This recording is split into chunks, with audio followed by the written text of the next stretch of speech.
Saudações reformistas! Estamos aqui para mais um Pílulas da Reforma Tributária. Eu sou o Rubens Souza e você está aqui no GERT, o grupo de estudos da Reforma Tributária. Muito bem, estamos aqui num cenário novo, cada dia estou testando um cenário novo nesse início aqui de experiências de gravação para o GERT. Comenta aí se você gostou do cenário novo, tentando me adaptar para algumas coisas aqui. Mas faz parte tudo nesse começo, né? Então, aí com uma ferramenta nova, olha só, aí segue, é isso aí, vamos lá. Mas o assunto aqui de Pílulas da Reforma Tributária é sobre a experiência que a gente teve na CCJ, as audiências públicas da CCJ do Senado, sobre o PLP número 68 de 2024, né? Estivemos em Brasília na terça e na quarta-feira dessa semana e acompanhamos ali essas audiências públicas.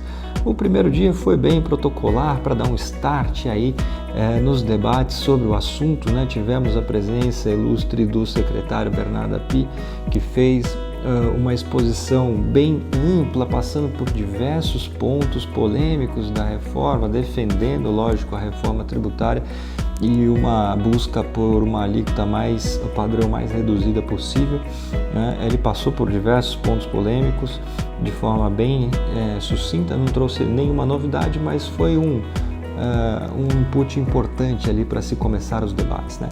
Tivemos também a fala da Melina Rocha, do BID, né, Banco Interamericano de Desenvolvimento. Ela está por dentro da reforma tributária desde sempre. Enfim, na palestra da Melina Rocha, ela falou bastante sobre o split payment, né? Também não tinha nenhuma novidade a respeito, ela defendeu ali bastante o split payment, falando que o Brasil está implantando de fato um sistema inovador, que seria esse split payment inteligente, que você consulta o crédito no ato ali para fazer o split só do necessário.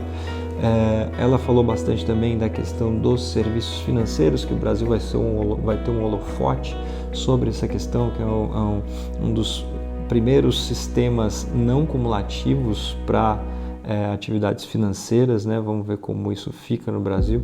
Todo mundo de olho no Brasil para ver como é que fica essa questão. Tivemos também uma palestra terminando ali esse primeiro dia de exposições do representante do Ministério do Meio Ambiente, né? Ele fez uma palestra defendendo a tributação pelo imposto seletivo sobre os agrotóxicos, né? Principalmente os agrotóxicos de alta toxicidade. Ele falou que isso seria muito prejudicial à saúde, né? Então que deveria ter uma tributação maior já com o imposto seletivo que serve para essa finalidade. Essa fala dele levou a um debate ali ao final desse primeiro dia de audiências públicas entre o senador Eduardo Braga e o deputado Rauli, né? Eles conversaram ali a respeito dessa incidência sobre agrotóxicos, nada de muito concreto, né? Mas foi um primeiro debate importante sobre esses assuntos, embora o deputado não estivesse na casa própria dele, ele sempre contribuiu muito para os assuntos de reforma tributária, então era pertinente que ele estivesse por lá. O senador Esperidião Amin também tinha pedido a palavra no começo da audiência pública, mas ao final, quando começou esses debates, ele infelizmente já não estava. Então o debate foi bem curto ali a respeito disso, foi mais um start mesmo dos dias de audiências públicas. E no dia seguinte, o tema foi a questão do impacto da reforma tributária para as atividades econômicas, né, para o setor produtivo. E tivemos diversos representantes de confederações nacionais. E aí um vídeo que eu já tratei também a respeito desse assunto me chamou muita atenção, uma excelente apresentação do representante da Confederação Nacional do Agronegócio. Ele foi bem pragmático mesmo, passou por todas as emendas que a CNA encabeçou para tentar modificar o PLP número 68. Só a título de exemplo aqui, uma bem pertinente foi a questão do creditamento de CBS e IBS sobre aquisição de bens de capital. Na PLP número 68, você tem diversas hipóteses em que as aquisições de bens de capital elas serão suspensas de CBS e IBS quando você adquire, e depois de um certo lapso temporal, se você comprova que aquele bem de capital incorporou ao seu patrimônio, aquela suspensão se converte em isenção. Então você não vai ter nenhuma carga tributária de CBS e IBS na aquisição de bens de capital. Isso estimula infraestrutura, estimula investimento, é muito importante, né? Mas a abordagem dele foi que no agronegócio você tem muito produtor rural, pessoa física, né? E produtor rural, pessoa física, não tem o controle de balanço patrimonial para demonstrar depois que aquele bem de capital que ele adquiriu vai ser incorporado ao seu patrimônio. Não teria como fazer isso.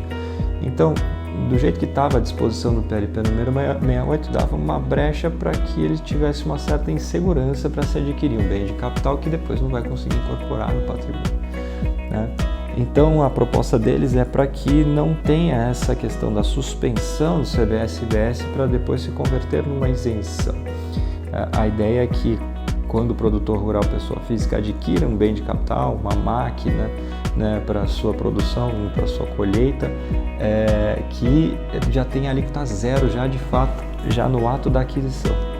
Lógico que isso pode dar alguma margem ali, alguma fraude, né?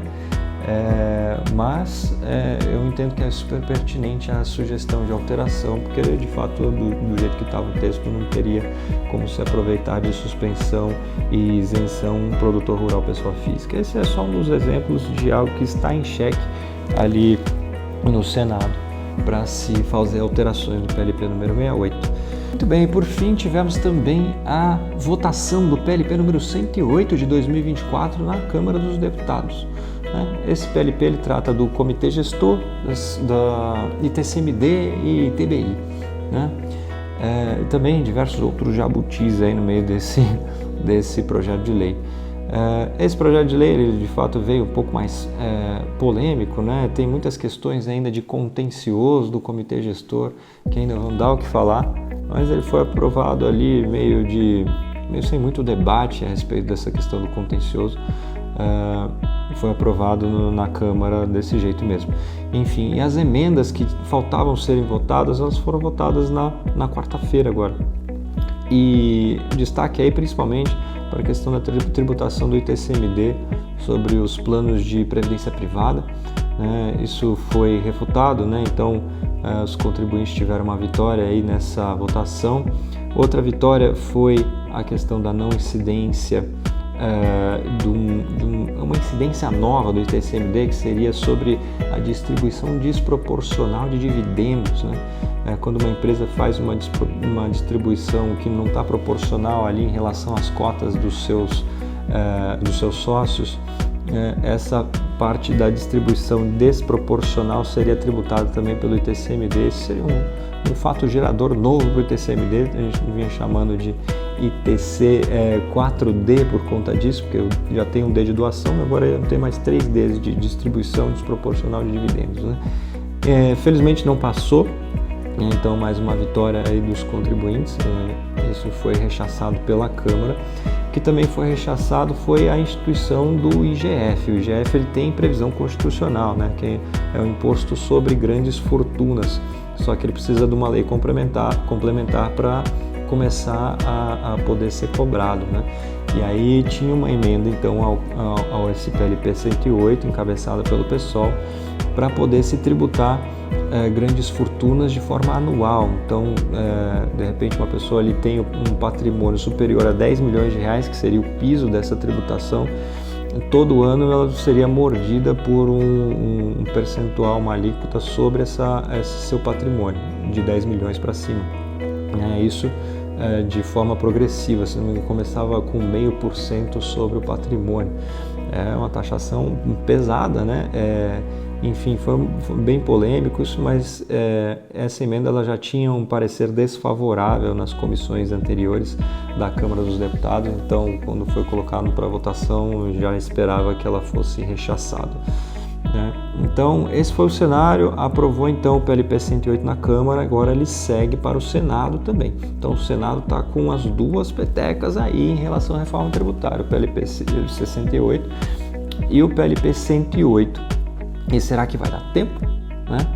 Porque o senador Eduardo Braga, quando estava no segundo dia de audiência pública, ele anunciou que na semana que vem as audiências públicas que estavam previstas serão canceladas, porque os congressistas vão receber representantes do G20. Isso foi uma ordem, inclusive, do senador Davi Alcolumbre, que não terão mais sessões de reforma tributária na semana que vem por conta desse encontro no G20. Então joga mais para frente aí essa aprovação do PLP 108, o cronograma vai ficando apertado ali para dezembro, vamos ver como é que fica, né? Se a gente ainda consegue cumprir a meta de se publicar ainda o PLP 108 ainda em 2024. Bom, eram essas as considerações aqui do nosso Pílulas da Reforma Tributária, espero que você tenha gostado, dê o seu joinha aí para o nosso vídeo, para que a gente possa ganhar mais alcance aqui no YouTube, isso ajuda bastante a gente nesse início do canal. Então curta, compartilhe também e se inscreva no canal para você ficar sempre por dentro das novidades aí da reforma tributária, né? As novidades com algum comentário aqui de nossa parte a respeito dessas novidades. Muito obrigado, até a próxima.